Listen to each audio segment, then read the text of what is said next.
से ठीक 30 साल पहले लंदन में जब एक युवा संत हिंदू धर्म के प्रचार और प्रसार के लिए वाचन कर रहे हों, तो शायद ही किसी ने सोचा होगा कि वो 500 से अधिक कथा वाचन करेंगे और 50 से अधिक देशों में जाके हिंदू धर्म, हिंदू संस्कृति के बारे में वाचन करेंगे, उसके लिए प्रचार के लिए काम करेंगे और इस मुकाम तक ले आएंगे कि वो आज श्रीमद् भागवत के मर्मज्ञ कहलाएं। और आज हमारा सौभाग्य है कि ऋषिवर श्री किरीट जी महाराज आज हमारे शो में मेहमान हैं। आइए उनका स्वागत करें और जानते हैं कुछ उनके सफ़र के बारे में। ऋषिवर जी महाराज, आपका बहुत बहुत स्वागत। कल्याण प्रभु, बड़े प्रसन्न हुए आप आए हैं। तो ऋषिवर जी, आपने मंदिरों की स्वच्छता के लिए काम किया जी, नदियों के संरक्षण के लिए काम किया, आपने गौ हत्या रोकने के लिए बेहतरीन काम किया। ये वो 3 मुद्दे हैं जिनको लेके भाजपा लोकसभा जीत गई और उत्तर प्रदेश चुनाव जीत गई। निश्चित तौर पे ये लोकप्रिय मुद्दे हैं, आपने पहले उठाए, बाद में एक राजनीतिक दल ने उठा के उससे लोगों को कनेक्ट किया। तो मैं आपके अनुभवों के बारे में पूछ रहा हूँ कि अगर आपने जब इसको मिशन के तौर पे शुरुआत की, जनता का कैसा सहयोग मिला, या इस पे आप कितना भविष्य देख रहे हैं कि इस पे और काम किया जाना चाहिए? प्रथम तो गाय के सेवा संरक्षण के लिए तो हमने नहीं, करपात्री जी महाराज ने कई सालों पहले ये आंदोलन शुरू किया था। और रही बात पर्यावरण यानी नदी इत्यादि, ये गांधी जी का एक सूत्र भी था और हमारे वेदों में भी आप ऋचाओं को प्राप्त करोगे। ओम द्यौ शांतिर अंतरिक्ष गुम शांति, पृथ्वी शांतिर आप शांति, आप माने जल। तो वेदों ने भी इसकी चर्चा तो करी है, हमने थोड़ा अपना योगदान किया, इतना जरूर है।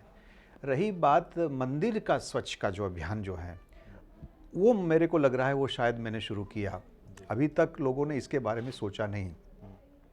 हमारी भावना ये थी कि देव स्थान जहाँ लोगों की श्रद्धा विश्वास है, तो उसको नहीं तो बाकी ऐसी जगह होनी चाहिए जहाँ कोई भी आकर एक तो उसका मन प्रसन्न हो, उसको शांति मिले और आने वाली पीढ़ी को वहाँ से प्रेरणा मिलनी चाहिए। तो जगह तो ऐसी होनी चाहिए जहाँ आदमी को बार बार आने का मन और प्रसन्नता हो।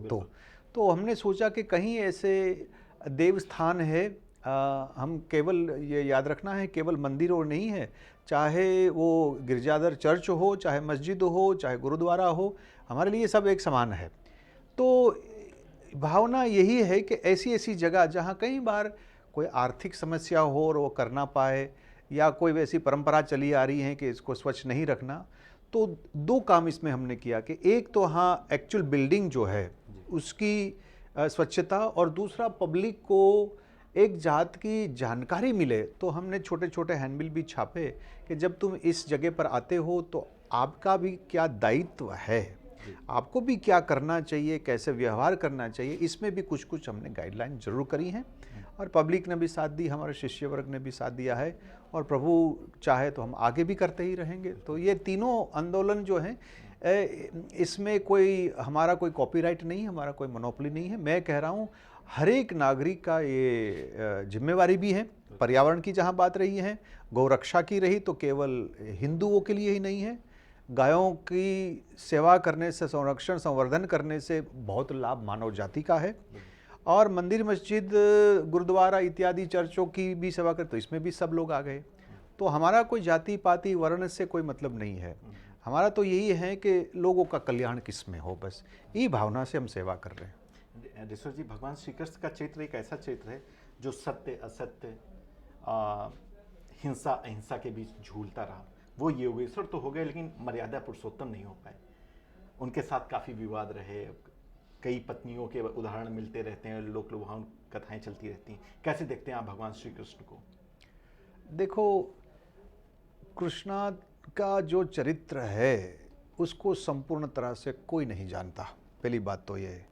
मधुसूदन सरस्वती महाराज ने भी चर्चा करी है भक्ति रसायन सिंधु में कि कृष्णात् परम किमपि तम अहम न जानामि, मैं नहीं जानता हूँ, और साथ साथ में वेदो अपि न जानत्येवम।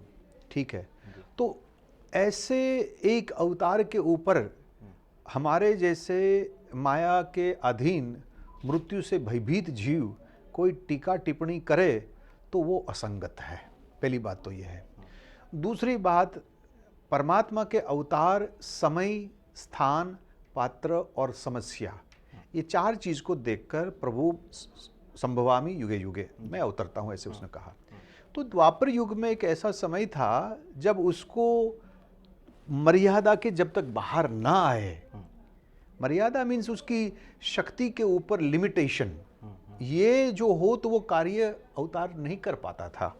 इसीलिए उसने ऐसी ऐसी लीलाओं भी करी कि जो मानव की बुद्धि के पर है, बराबर ना। परमात्मा जो भी कुछ करते हैं उसको लीला कहते हैं, उसको कर्म हम नहीं कहते, पहली बात तो ये है। और रही बात शास्त्रों में जो लिखी हुई, तो शास्त्रों जो है ना, इसमें कहानी है, इसमें तत्व गुरु जो है या तो महात्मा जो है वो अपनी साधना और कृपा के हिसाब से वो तत्व को जाना जाता है। तत्व माने एसोटोरिक मीनिंग। तो वास्तव में लिखने वाले को हमको तत्व ज्ञान देना था, और तत्व ज्ञान को आप पकड़ो, ना कि कहानी को। कहानी पकड़ोगे तो मन में तरह तरह के सवाल, तरह तरह के तरंगे उपड़ेंगे, और इसका जवाब आपको मन भी भ्रमित हो जाता है, बुद्धि भ्रमित हो जाती है।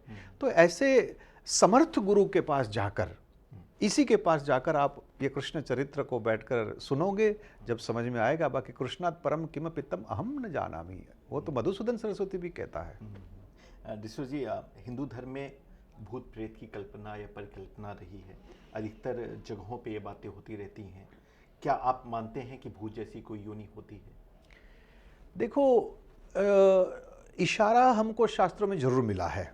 जैसे आप भागवत के प्रारंभ में महात्म्य के अंदर धुंधुकारी की चर्चा आती है, तो निसंदेह ऐसी ऐसी घटनाएं दुनिया में है जहाँ शिव जी के बारे में, शिव पंचरात्र को देख लो, आप शिव पुराण को देख लो, अन्य तंत्र मंत्रों का ग्रंथों को देखोगे तो इसमें इन लोगों की चर्चा जरूर आई है। और 84 लाख योनि की बात हमारे सनातन धर्म में एक्सेप्टेड है, स्वीकरणीय है। तो ये 84 लाख योनि में इस प्रकार का जीव का भी स्थान है। हाँ, अब सवाल ये आएगा तो फिर वो कहाँ है और कोई दिखता क्यों नहीं? तो इसमें आपको थोड़ा विज्ञान में जाना पड़ेगा। विज्ञान कहती है कि ये सारी सृष्टि जो आपको दिखती है वो असल में साउंड वेव है, वो उसी से ही इनका स्ट्रक्चर, वेवलेंथ कितनी है उसी प्रकार से वो रूप धारण करती है। हाँ, और किसी का मेगाहर्ट्ज कम ज़्यादा हो तो आजू बाजू में सिमिल्टेनियसली, माने समानांतर सिमिल्टेनियसली एक के साथ में अनेक अनेक लोग हैं। जैसे हम दोनों यहाँ बैठे हैं, हो सकता है कि हमारी जो फ्रीक्वेंसी जो है 60 मेगाहर्ट्ज की है, तो एक दुनिया की मेगाहर्ट्ज 120 भी हो सकती है। तो 120 वाला जो है वो समानांतर चल रहा है, बाकी ना वो आपसे टक्कर ले रहा है ना आप उसको टक्कर ले रहा है। तो वहाँ जहाँ आप बैठे हो वहाँ एक दूसरी दुनिया चल रही है जो आपको दिखाई नहीं देती। ऐसी चर्चा विज्ञान ने भी आज स्वीकार किया है, जिसको कहते हैं टाइम एंड स्पेस। और चर्चाओं ये भी होती हैं कि एक समय ऐसा आएगा जब मानव इसी दुनिया में भी प्रवेश कर पाएगा। तो ये काल्पनिक नहीं है, ये कोई किसी की मन घटित बातें नहीं है। जब विज्ञान भी कहते हैं कि नहीं ये संभव है, तो ऐसी ऐसी दुनिया जरूर है। दिशो जी, कोर्ट ने बोला है राम मंदिर के लिए कि आपसी सुलह समझौते से मामला हल हो जाए, ज़्यादा बेहतर है। हालांकि तारीख बहुत करीब आ गई है। किस नज़र से आप देखते हैं एक हिंदू धर्म की संस्कृति को आगे बढ़ाते हुए? कैसे देखते हैं, किस तरह के इस फैसले को ले रहे हैं आप? इतिहास के बारे में एक बात समझ लो प्रभु, भविष्य को आप बदल सकते हो, भविष्य को आप सुधार सकते हो, इतिहास को कोई नहीं बदल सकता है। जैसे आपने कल नाश्ते में कुछ लिया होगा, बराबर ने, आपने इडली खाई है, वो तो इडली खाई, इसको कोई बदल ही नहीं सकते, वो हो गया, बराबर ना। तो भारतवर्ष का इतिहास जो हमको बताता है कि आज से 500 साल पहले या 1000 साल पहले या 5000 साल पहले या 10,000 साल पहले ऐसे ऐसे यहाँ ऐसी ऐसी जगह थी, ऐसी ऐसी व्यवस्था थी, बराबर ना। वो विज्ञान भी तो इसका अस्वीकार नहीं कर सकते हैं। तो निसंदेह यहाँ जब 10,000 साल पहले ऐसी संस्कृति, ऐसे लोगन थे, तो यहाँ इनकी आस्था थी, यहाँ उनका स्थान था। तो ये कुछ लोगों को ये स्वीकारना तो पड़ेगा ही। और चाहे वो कोर्ट, मेरे हिसाब से ये कोर्ट कचहरी का मामला है ही नहीं। कोर्ट कचहरी के पास इसीलिए ले गए क्योंकि यहाँ दो वर्ग ऐसा है जो एक दूसरे से मानने के लिए तैयार नहीं है, इसीलिए कोर्ट में गए।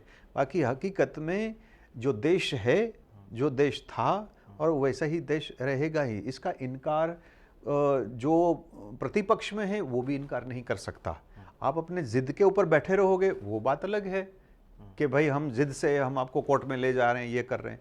बाकी एक एक अनपढ़ आदमी भी को इतनी समझ है कि आज से 700 साल पहले ये भारतवर्ष जो था, आर्यावर्त है, भरतखंड है।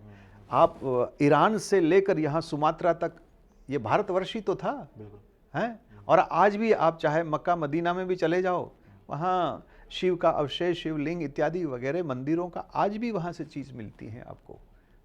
तो इनका इनकार तो कोई नहीं कर सकता है। बाकी जिद के ऊपर आप अड़ जाओगे तो इनके लिए कोई इलाज नहीं है साहब, जिद का कोई इलाज नहीं है। ऋषि जी, हज सब्सिडी दी जा रही थी, काफ़ी लोग उसकी आलोचना करते थे कि नहीं देना चाहिए। कल योगी सरकार ने एक फैसला किया कि कैलाश मानसरोवर को भी 50,000 से बढ़ाकर 1 लाख सब्सिडी दे दी जाएगी। क्या आपको लगता है कि क्या तीर्थ स्थानों के लिए सब्सिडी दी जानी चाहिए या ये खत्म होनी चाहिए? देखो, राष्ट्र में जो धन संपत्ति आती है गवर्नमेंट में, वो राष्ट्र की संपत्ति है। आप जिस किसी को मानते हैं वो आपका निजी मामला है। आप चाहे XYZ को मानो, वो आपका प्राइवेट मामला है, वो राष्ट्र का मामला नहीं है। पहली बात तो मैं इसमें इस पक्ष में मानने वाला हूं, ठीक है ना, कि जिस किसी ने टैक्स दिया है और तुम किसी चीज में मानते हो वो तुम्हारा निजी मामला है, तो तुम तुम्हारे हिसाब से करो ना। राष्ट्रों को इसको वहन क्यों करना पड़ रहा है, पहली बात यह है। तो वो एक वर्ग के लिए नहीं, सब वर्ग के लिए है। दूसरी बात है कि हमने कुछ दिनों पहले माननीय श्री मंत्री जी, हमारे प्रधानमंत्री जी ने कह दिया था कि जहाँ स्मशान हो तो वहाँ कब्रिस्तान भी होना चाहिए, और ये हो दिवाली हो तो फिर ये भी होना चाहिए। तो भला आप इसको दे रहे तो इसको भी दे रहो। मैंने नहीं कहा, प्रधानमंत्री जी ने कहा है। ऋषि जी, एक बड़ा वर्ग है युवाओं का जो हम लोग को फॉलो करता है। कुछ भी संदेश हमें युवाओं के लिए, कैसे हम लोग जीवन जिए या किस तरह संस्कारों को आगे ले जाएं? देखो, आप आगे बढ़ो, आपको अनेक भाषाओं का ज्ञान हो, आप IT के ज़माने में जी रहे हो, देश विदेश की संस्कृति आपके पास आ रही है। मैं कह रहा हूँ इनमें से जो अच्छी अच्छी चीज़ है उसका ग्रहण अवश्य करना चाहिए, इसमें कोई हमको आपत्ति नहीं है। इसमें चाहे उसका खान पान हो, चाहे उसका रहन सहन हो, चाहे उनके कपड़े हो, उनकी ज़बान हो, इससे हमारा कोई आपत्ति नहीं है। बाकी एक चीज़ बेटा आपको याद रखनी चाहिए कि ये मत भूलो कि आप कौन हो, आप कहाँ के हो और आपके पूर्वजों कौन थे। तो आपका इतिहास को आप भूल नहीं सकते। You can not live in denial, क्योंकि जो तुम्हारा रंग है, तुम्हारा रक्त है, वो भारतीय है, उसको भूलो मत। अन्य भाषाओं तो हम भी बोलते हैं, बाहर जाते हैं तो हमको भी तो फ्रेंच फ्राई खानी पड़ती है, इसमें कोई वांधा नहीं है।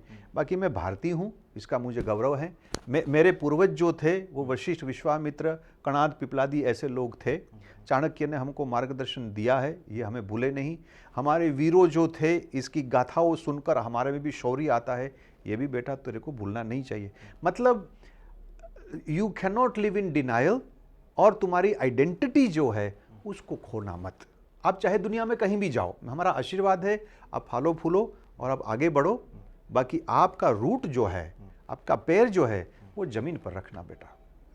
ऋषि जी, हम लोग आपको देखते हुए बड़े हुए हैं, आप बेहतरीन और श्रेष्ठ काम कर रहे हैं।